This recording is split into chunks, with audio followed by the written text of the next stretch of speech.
Hey, welcome to another edition of Fire Engineering's Tactical Impact. I'm your host, Jim Silvernail. This podcast is brought to you by Firehouse Subs and the Firehouse Subs Public Safety Foundation. Enjoy more subs, save more lives. Find out more about the restaurant ownership at www.firehousesubfranchising.com. We're live today in the FDIC studios at Live FDIC, and with me, as always, is my co-host, Chief Jason Hoevelman. Jason, how are you? I'm doing great. It's always good to get back to FDIC and see all of the friends and make new friends and take all the classes and just enjoy a week that comes and goes too quickly.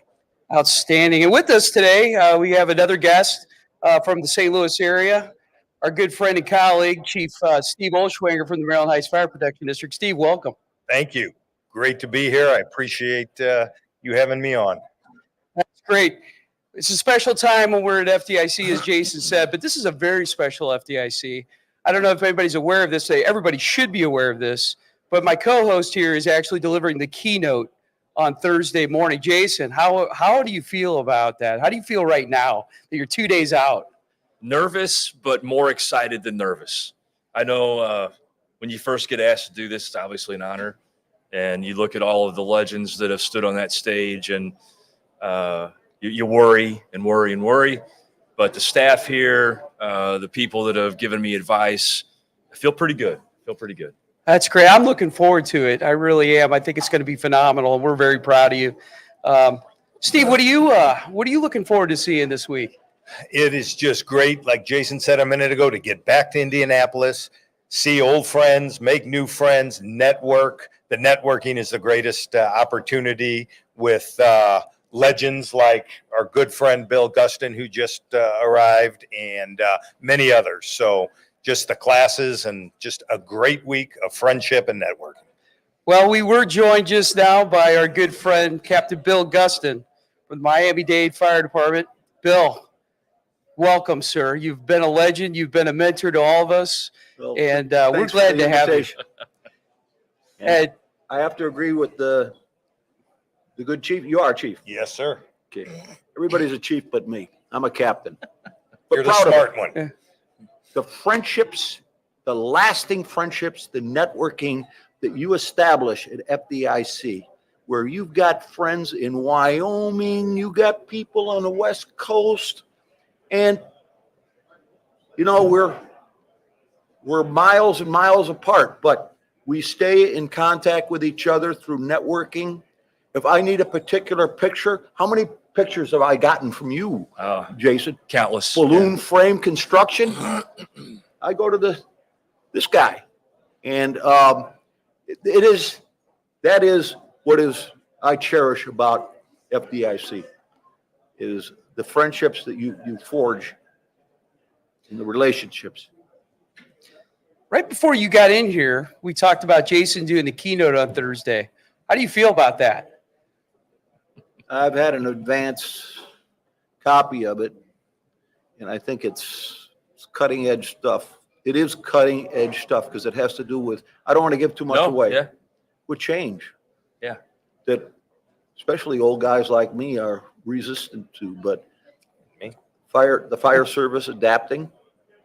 You've got some great examples, and I don't think that there's a fire department, regardless of its size, that could not relate. Your keynote will resonate with everyone. I appreciate that. I've had great mentors and influencers, especially you, Captain Guston. It's been amazing going through my career with you, being able to call and get an honest critique that's also coming from the heart and for the betterment of all of us, including, you know, you just got done teaching. I did. What'd you share with everybody today? It was a good group. If I've got just a minute to Absolutely. expound. Okay, I've been teaching for several years now, management and operations for newly promoted company officers. And I'm not accustomed to receiving negative evaluations. And I did last year. And the complaint was, well, first of all, computer tech issues, which I take responsibility for, but also too much operations and not enough management. So what I did is I actually followed our schedule. And I looked at the syllabus for Palm Beach County as well. And I patterned the class after that. So, whereas last year it was size up and reconnaissance and reports, injury reports. What are you going to do when your apparatus hits a non-moving object? Okay. I know what we used to do, but you falsify a report today, you are in real trouble. And also, you have to be an officer, and sometimes, and I'm sure it happens to you, Chief, it breaks your heart because you're destroying a friend's life or their career. But you have to do, that's why some people would rather not ever be an officer. They're practitioners, they're technicians, they're great at what they do, but they don't want to have to put up with that. So a lot of that kind of stuff I integrated into the program. Man, you're sitting on a witness stand, and you deemed an electrical fire to be a combination of a bad ground, errant electricity, and a open neutral. Oh, tell me, Chief Hoevelman, what was the name of the institution of higher learning where you earned your degree in electrical engineering? So I learned that from a very experienced investigator, and that's the kind of stuff things that I added this year that I didn't have last year, and had a pretty good group. Nobody left. Yeah. They all came back from the break. There you go. Yep. So you're always relieved after you get. But I have been preparing for this for weeks and weeks and weeks. Really, after last year, I swore to myself, no, that ain't going to happen again. Well, Bill, you are a wealth of knowledge, and you've been a legend here at FDIC. I remember taking your classes a long time ago. I won't say how long ago. It might date some of us. But you're not only a wealth of knowledge, but you're a tremendous fire instructor. And I don't know, we also want to say that, we're honored and privileged to have the George D. Post Instructor of the Year right here. Bill Gustin will receive that at opening, and I don't think there's a better recipient than you to receive this award, Bill. Congratulations. Well, Chief, in that audience is a future recipient of this award. And how do we begin? We begin by teaching our own department. And that is daunting because you have to be yourself. You cannot claim to be somebody that you're not. You cannot claim to have done something that you didn't. Your people know you. So you better do your research. And your coworkers, your peers are going to know whether you did your research or not and prepared. To me, the biggest challenge is teaching recruits and officer development students in our officer development program. And they know who I am. And you got to be real. You got to make it real. So there's going to be somebody in that audience For sure. that is going to be someday. Yep. And these younger ones are smarter.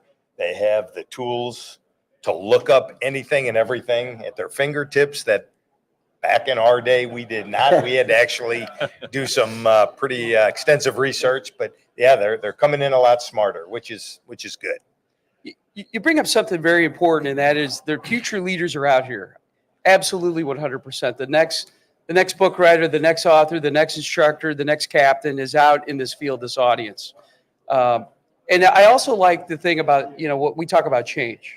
What has this conference done for you personally, and what has it done for your fire department as far as a culture change? Do you think it has? Do you think it has that big of an impact to your career and to your organization? I'll start with Steve, and then. Absolutely. We get more and more men and women coming up every year because they want to learn, and they know from hearing it, just not from me, but my assistant chief that's been here for multiple years, the impact that it does have. And so, yeah, it's these younger men and women. And again, they want to come up and they want to learn and they want to network with these legends. And they want to sit at the bar or the restaurant or right here in the hallway and have a chance to talk to these incredible mentors. And so, yeah, it's an impact that nobody really knows, but it's huge. Yeah, I think it's a great question. And I think as I reflect back on the many years that I've been coming to FDIC, I think what it definitely, as we've brought members from our department here, it has definitely changed hearts and minds, if you will, in our organization at a very micro level, and created more intimacy into what the job is. And I think that for me, looking back on all of that personally and professionally, is that, you know, you come to FDIC and you definitely want to hit a Bill Guston class, a Mike Dugan class, you know, back when Vinny Dunn was here, those guys. But it's also important to understand that you're always going to learn the intimacy, I think, of the fire service at a conference like this, because even though you've taken multiple engine operations classes in your region or locale, wherever you're from, when you come to FDIC, you're going to get a new perspective on the same topic that's going to better equip you to go back and deal with problems, either known or unknown, later on in your organization. It's really that you don't know what you don't know. And coming to FDIC grants you that opportunity to sit in on things you think you know about, but maybe you're not as intimate in those topics as you can be. And I think that this conference, just about every topic that you can think of, no matter how many classes you've taken on it prior, no matter how many other smaller conferences you've gone to with similar topics, you're going to get a profound set of perspectives. I think that for me, what it did for me is it made me realize I don't know enough. And I continue to leave here going, man, how did I not know that before? How did I never hear this before? Why haven't I been doing this? Why haven't I been doing that? You know, I just want to dovetail quickly with Captain Guston, because he's always been the gold standard for operations and for tactics. Excuse me. But what many people may not know about Bill is he is probably one of the most knowledgeable fire service professionals in our craft, because I don't know how he does it, but he knows fire suppression systems, he knows alarm systems, he knows high pressure pump, he knows water supply, he hits things like traffic safety when he talks about company officer operations. He hits all of these intimate details that you have to come to places like this to get. And Bill, it just boggles my mind how you have such detailed and intimate knowledge of such a broad profession that is so impressive. Well, I have two wonderful kids, but fire service has been my life. My dad spent 33 years on the Chicago Fire Department. I told him when I was taking classes fire science classes at a community college, Dad, you know, I like taking these classes, but you know, I want to be able to get on a busy company and learn from experience and set the books down and actually learn from experience. Wait a minute, young man. Wait a minute. You are never going to go to enough fires in your career to derive the experience and knowledge necessary to keep you and your crew safe. You must be a career-long student of the fire service. So I was in junior high school reading Lloyd Lehman, and then I would bounce these concepts off of my dad. And he was a student of the fire service primarily because he was studying for promotional exams, and he spent his time in the bureau. And so he had a wide range of experience. And he motivated me. And I like learning new things. Mhm. You know, like what this class today, it was more like reading a menu. I wasn't getting in any great detail about any one topic. But like, for instance, the traffic safety. Go home, and there's plenty of resources out there. There's a video was produced in the Raleigh, North Carolina area called Blocking Procedures. It's on YouTube. That's what it's called. I didn't show that today, but I said, hey, you can find it. Right. And it's the same with the suppression systems. I got to say something about my department. And it starts with our chief of training, Division Chief Nick Morgado. And he gave up, as well as many senior fire officers, gave up their opportunity to come here so that it would give the opportunity to new people, our future leaders. And that's quite a person. I'm a different situation. I'm here as an instructor, and my department did not send me here. Right. But I would have done the same thing. And then I love talking to these guys when they come back from classes. Hey, who'd you go see? Well, tell me about it. Tell me about it. And we don't always agree on some of these concepts. But I think it was, Mike Dugan says it all the time. You don't have to be right for me to be wrong, and vice versa. Sometimes it's just a different point of view. Yeah. Mm-hmm. So it's, when we talk negatively about young people, I think we are painting with a very broad brush, maybe even a roller. I look at our recruits, the young men and young women, and I know for a fact they are better people at that age than I was at that age. I was a smart ass. You couldn't tell me anything. These kids are humble. Yeah. And they also have what we call in Miami the corazon. What do I mean by that? I mean, you've got a 120-pound young lady that has the desire to be on this job and be held to the same standard as the men. And you know how difficult that is to perform the CPAT test with a 75-pound weight vest on, but they do it. Yep. They do it because they prepare for it and they keep themselves in great shape.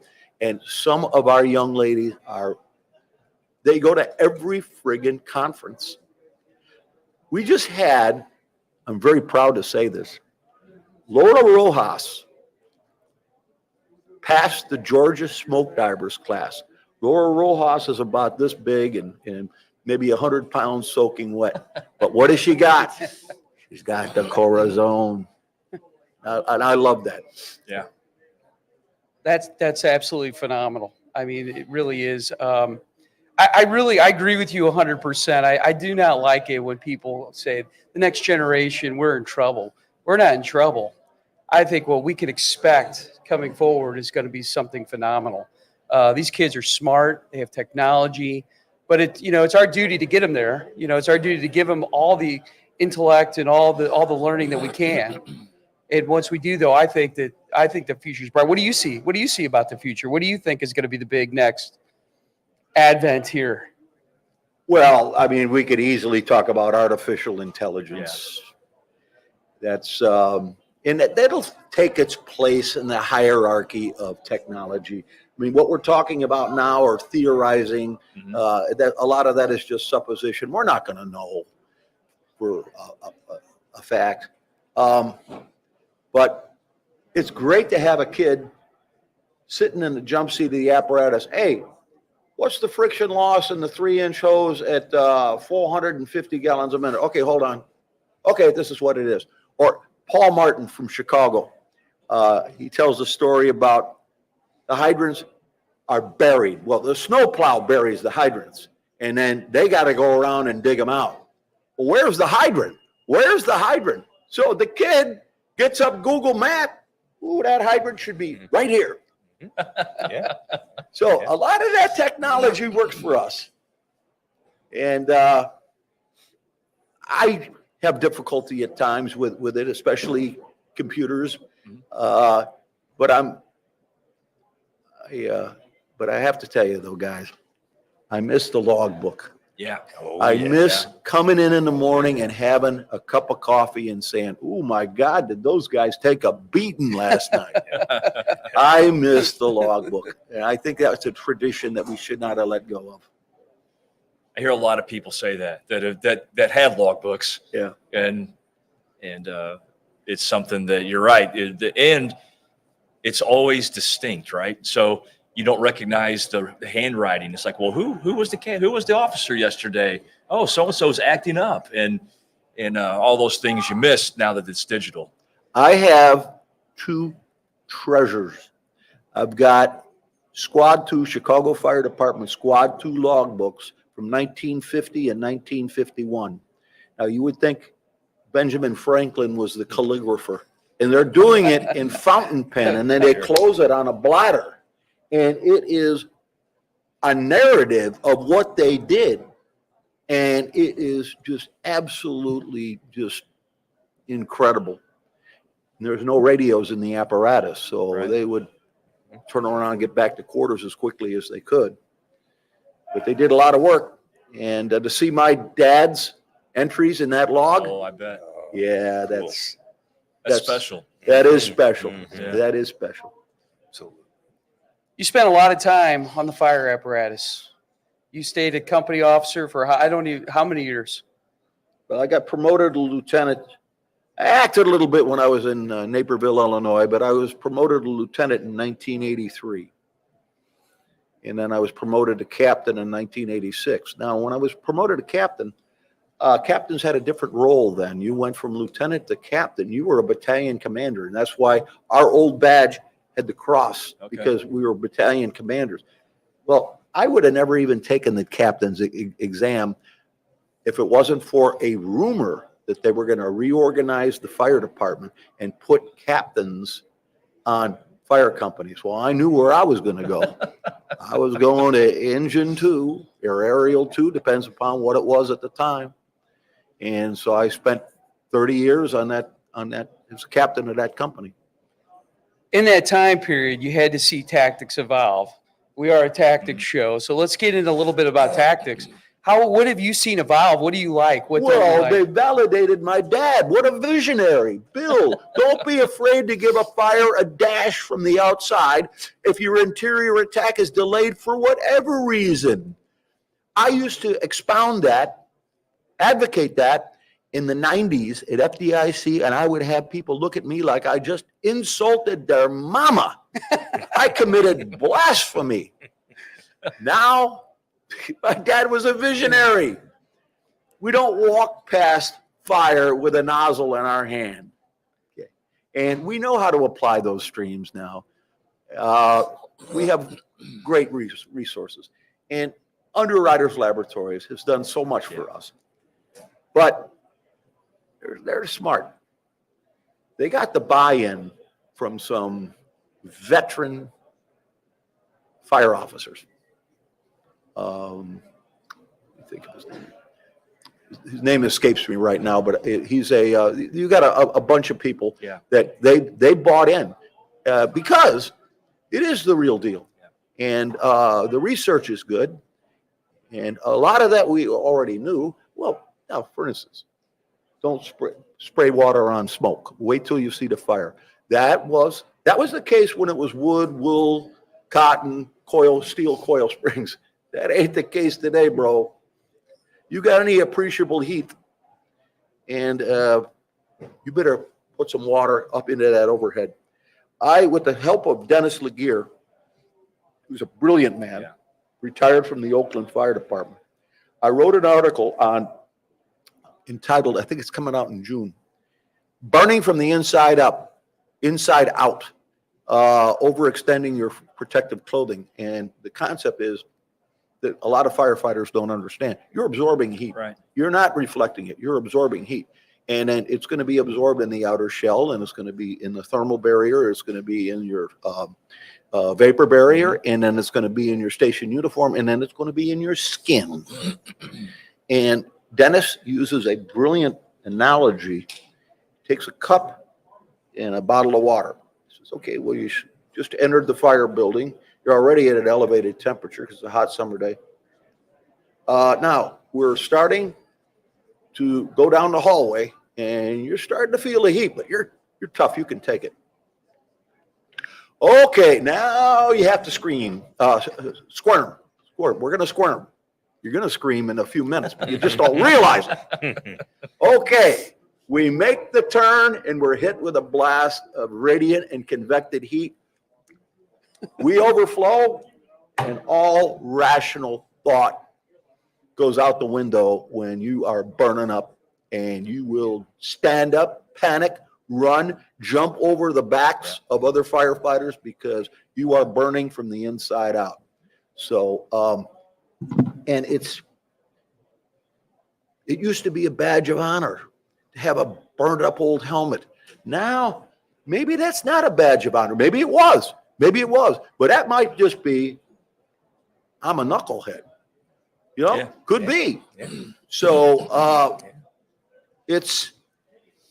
but that's a concept that my early officers, when your ears start burning, you're you're too far in. Yeah. You know, that was their guide. That's what they taught me as a young punk back in the early 80s. And, we didn't have hoods back then. Yeah. And, but you know what the stimulus was? To make you get low. Oh, absolutely. Was you got extreme pain. Do you ever remember hearing, you could hear your ears sizzle? Heck yes. And then giant blisters, elephant ears, giant hideous blisters on your ears. And you didn't want to be that guy that freaking backed out. You wanted to show you were tough like these guys that, it was, man, I look back now, it was crazy what we did. Yeah. But we got to go to a paint and body shop with a sectional overhead door. There's my Uncle Ray. Ray McCormick. Yeah. Ray McCormick is going to be appearing in Hemingway Days in October in Key West because he is a spitting image of Ernest Hemingway. Look at him. Look at that. Yes. Yeah. An immovable feast. Yes. Yeah. So we would cut a little triangle in the bottom of an overhead sectional door and climb in. Now, let's say an aerosol can burst. We had to be in a sea of flame. Are we going to take a number? Are we going to take our turn as good ladies and gentlemen? No, we're in trouble. So we don't do that kind of stuff anymore. Right. We're smarter and we're safer as a result.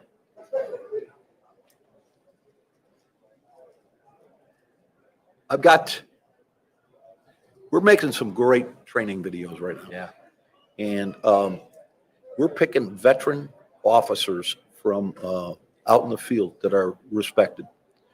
And I'm going to have one of them on my next Google Hangout.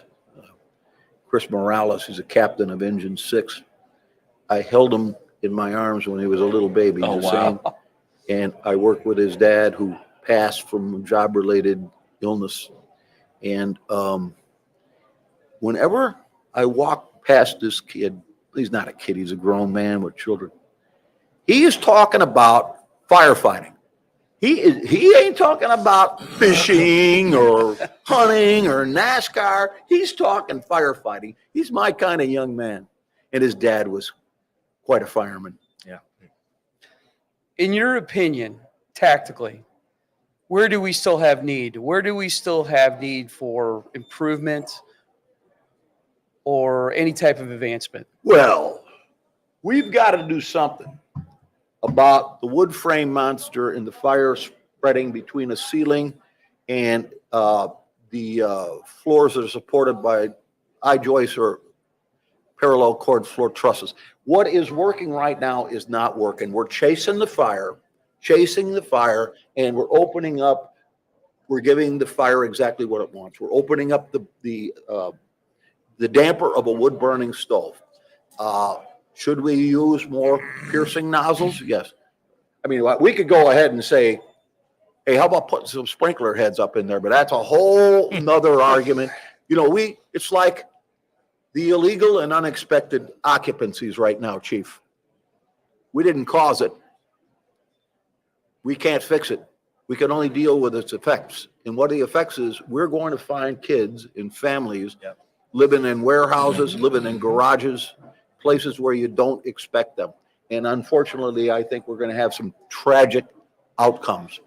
So, but how many fires in those types of garden apartment, usually around 3 stories? If you smell wood burning, you got yourself a situation on your hand, because that's the kind of fire, nothing showing, smell of wood burning. 3 hours later, it's on the ground. So we're not doing it right. Now, we can only do so much. Let's face it, the buildings are built to burn. You know, we're supposed to have draft stopping, what, every 2,500 square feet? 3,000. 3,000. Yeah, but then Larry, the cable guy, gets in there, and there's all kinds of other things. I know you deal with that all the time. Well, you've written articles about it. You've taught about it. So we got to do something, because it's ridiculous. Every week, it's another big complex. Glenn Corbett has it right. He does. City fathers Yes, he does. should require the developer to post a conflagration bond. And also, we're going to dredge a canal in the middle of these apartment complexes, okay? So that we can bring in a 12,000 gallon a minute fireboat. That will be the answer. Hey, that worked at Avalon Bay, didn't it? Yeah. In, was it Edgewater, New Jersey? Yep. Yeah, the FDIC Edgewater, brought their. Yeah, it's ridiculous. And then what do you got left? I think Glenn calls them tombstones. Stairway, That's right. shear Yeah, wall, yeah. and elevator shafts. And then they Everything just else, start all over. They start just all over. Yeah. Yeah. Yeah, that's where we've got to. And I think to Bill's point, and it's kind of indirectly related to tactics, is that we need educated, smart, aggressive firefighters who know the intimate details of these tactics, the problems we're facing, and participate in the development of these codes and standards and ordinances to help try to prevent these things. But we don't have enough participation from the tactics side. Yeah, look at how they Moving beat forward. up James Johnson Yeah. James is he's a firefighter in Vancouver, British Columbia. He is a finished carpenter. Great guy. Great guy. Works in wood. Yep. And they beat him up. They kicked him out, didn't they? I think that they did. Yeah. Now, let's think back. One Meridian Plaza. Mhm. Correct me if I'm wrong, fellas, but I understand that there was no fire service representation on that NFPA 14 committee at that time. I don't recall, but that sounds familiar. And to the me. assumption was that fire departments throughout the United States were stretching 2.5-inch hose with an 1.125 nozzle, when in fact they were not. To make matters worse, they were using nozzles that create an artificially high nozzle pressure. Right. With the spring, the automatic nozzle, as we call it. And that's changed. You got guys like Kyle Smith now, which is I think he's on both from. He's phenomenal. He is phenomenal. He gets it. See Cobb County? Yes. Yeah. Yes. I met him years ago when he had a class here at FDIC. Another Must take class. yes is what the fire protection engineers didn't tell you, and it has to do with it just never occurred. Why are these sprinklered buildings burning down? Well, in my class today, I'm walking through a fiberglass boat manufacturing plant. You know how dangerous those are. The resins and all that stuff. The fire load is just absolutely incredible. And I go over to the riser and it says, this riser is hydraulically calculated for the M&N Banking Furniture Company. Discharge density, 0.1. Light hazard, the same thing you would have in an apartment building. Right. 1 gallon per minute for every 10 square feet. That ain't going to get it, bro. It ain't going to. And that's why, he motivated me to become very curious. Whenever we lose a sprinklered building, I want to know what in the hell happened. And we know the usual suspects. Yeah. Well, you know, we can't see. I don't know if these guys are friends or hecklers. You guys, you don't see outside, but we've got all kinds of different hand signals.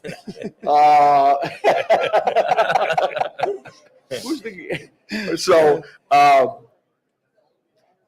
I lost my train of thought because I'm looking at this guy. It looks like Sam Hiddle in a newsboy hat.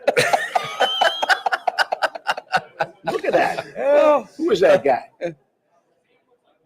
Sam looks like you? Yeah. You look like Sam, bro. Yeah. Burning down Sprinkle building. That's right. Okay, so, all right, we've got, we want to use an interior attack now. Let's shut off the riser. And then open up the overhead doors so that soupy, wet, heavy smoke can vent. And then we will go in. What we don't realize is that because they've changed their commodity, they have more foam plastics than they used to. They've changed the kind of rack storage that they have. They're putting in solid shelves rather than slats. Any number of things, or like change the whole business occupancy. The sprinklers were just barely doing the job. Just barely doing the job. And one of the most impressive lessons I think you can teach firefighters is get yourself a sprinkler prop and put a fire department connection on it and a flow meter and have it flow at domestic hydrant pressure. Okay. And take a look. Now, you pump that at 100 or 150 PSI and the increase in volume is incredible. You go like from 80 to 260 gallons a minute. I mean, you've turned every one of these sprinkler heads into a gigantic nozzle. So we need a greater appreciation of that. And my department has embraced that. Yeah. That come on, how many times are we going to go to a building with a sprinkler flowing on an upper floor and they shut off at base of the riser, or they shut it off out in the street at a PRV? Okay, it's got a diesel fire pump. You just deprive that of water. And all the floors above where the running sprinkler head is a water column. It's going to continue to run out. Come on, we're professional firefighters. Come on. Yeah.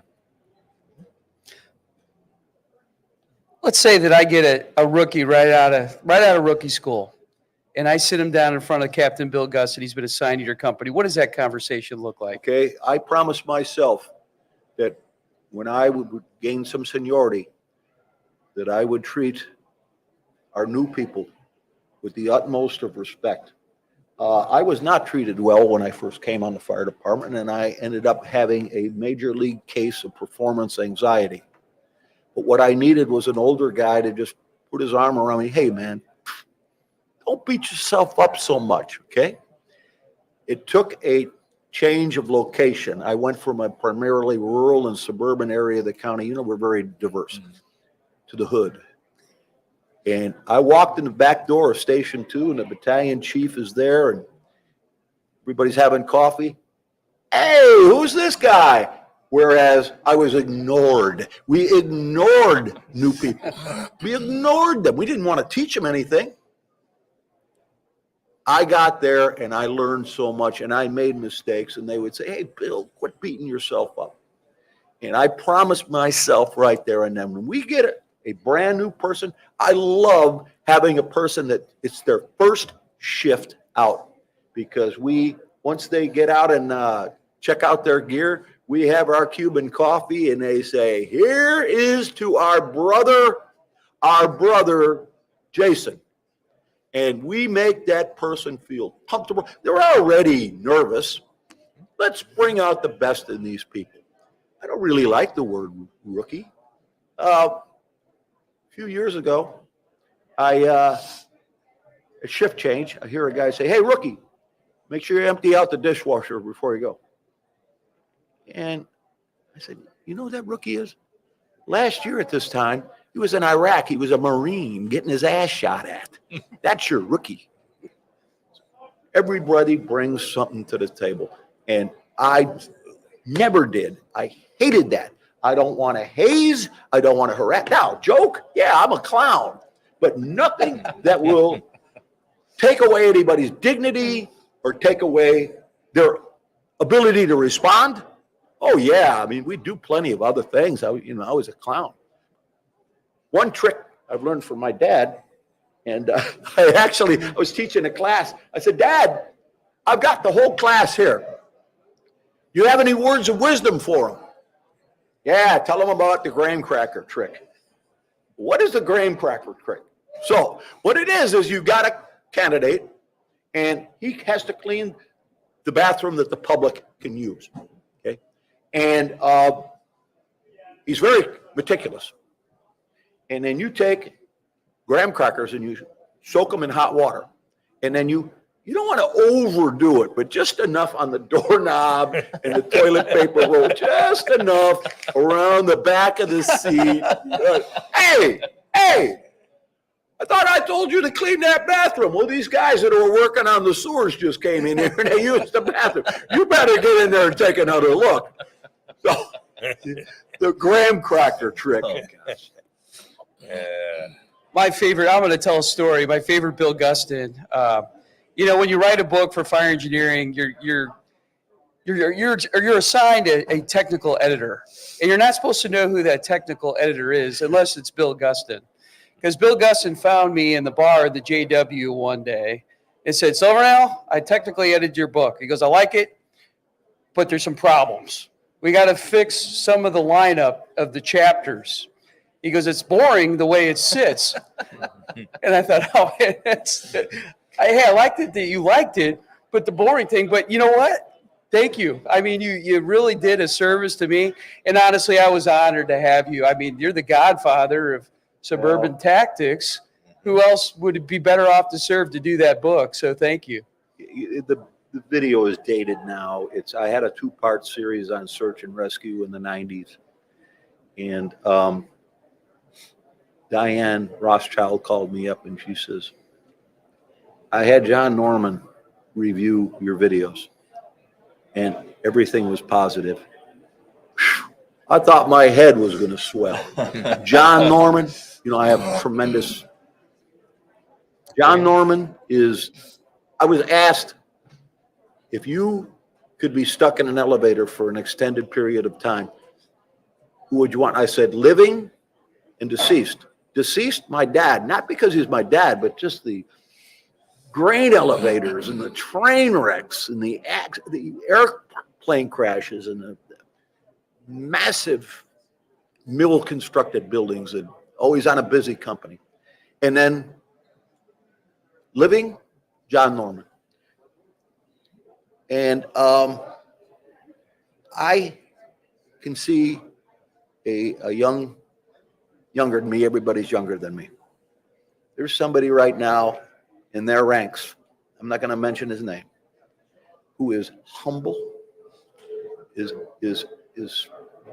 friendly, will answer his phone, will answer the emails. He has a passion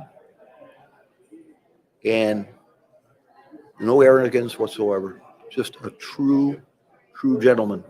And I see that guy, and I think he's going to be the next. In fact, I told him that to his face last night. By the way, I saw him again this morning. I said, hey, listen. Last night I was, how shall I say, in my cups. I'm going to tell you the same thing I told you last night. You're the man. And just so he knows it wasn't just coming from the bottle. I think it is special that you are still a student of the fire service after all these years. So, it's only Tuesday here at FDIC, but you're going to see, if you go to classes, there's a very good chance you're going to see this gentleman sitting next to you in a class. And we talk about humble and we talk about still learning. That's impressive. And that's what we all need to keep, is to keep that being a student of the fire service. It's so important. You said it earlier, there's no way you could learn everything about this job. There's just no way. There's just so much that you can learn and take away every time we come here. Chief, I'm sure it's happened to all of us.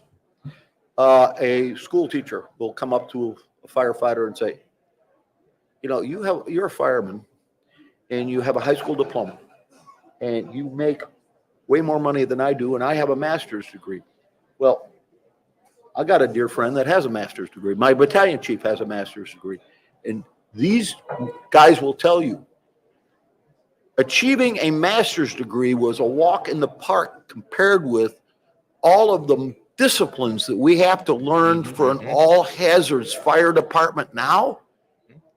If you're a paramedic and then keeping up with suppression and alarm systems, building construction, when you start to think about all of these different topics, hazardous materials, and there was an excellent article a few months back in Fire Engineering, and it started off with the decisions at a hazardous material incident are going to be made by the first arriving company officer, not a special.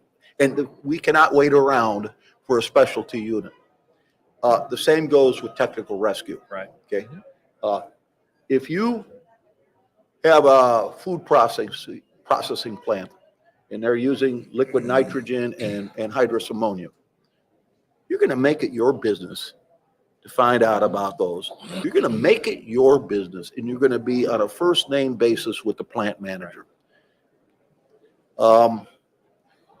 I don't want to I'm going to air our dirty laundry in public. We had a very large fire in a energy, the trashed energy. You burn the trash and it generates electricity, goes through a steam turbine, and it worked very well until it caught on fire. And I think there are a lot of fingers to point.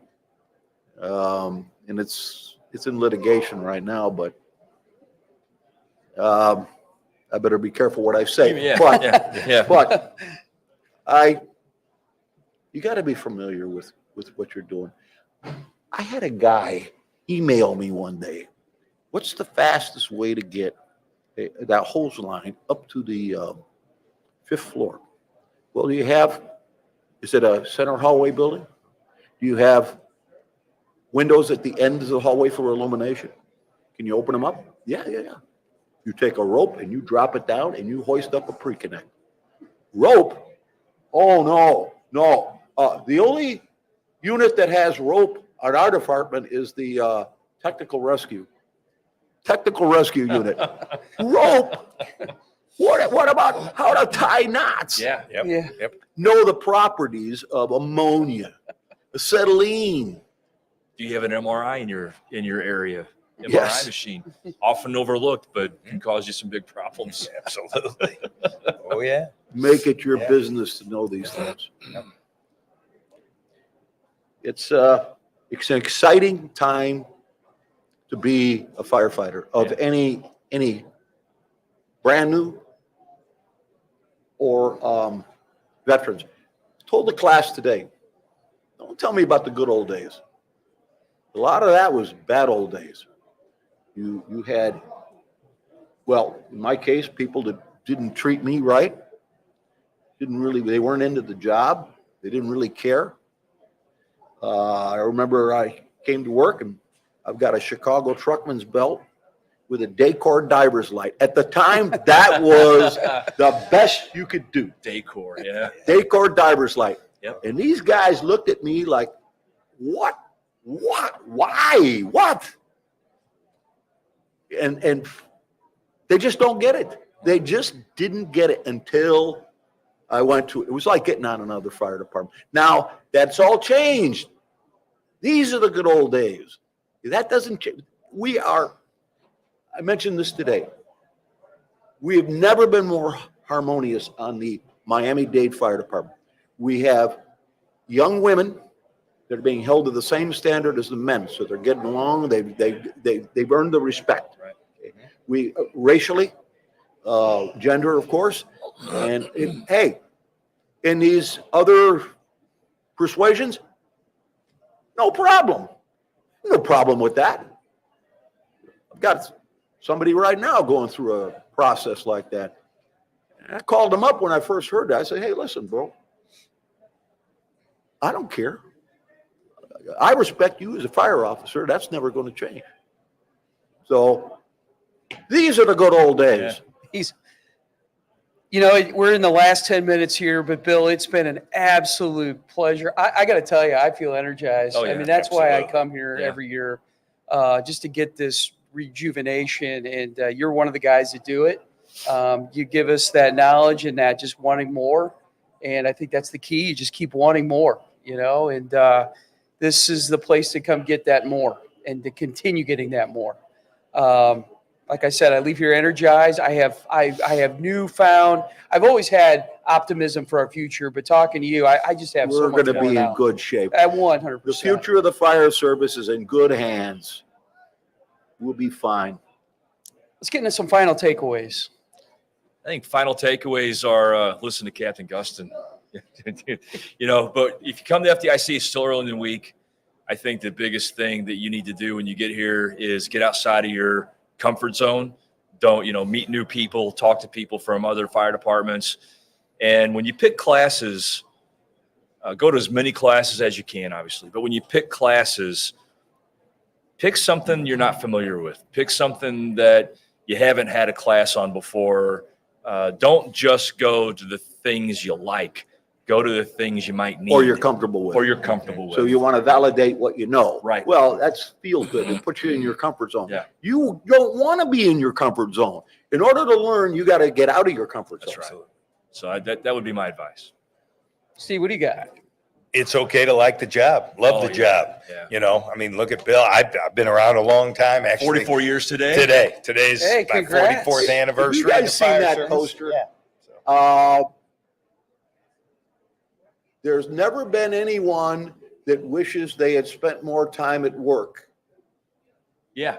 then, except firefighters. Yeah, But yeah. those folks ain't right. right. Yeah. Oh yeah. Yeah. Yeah.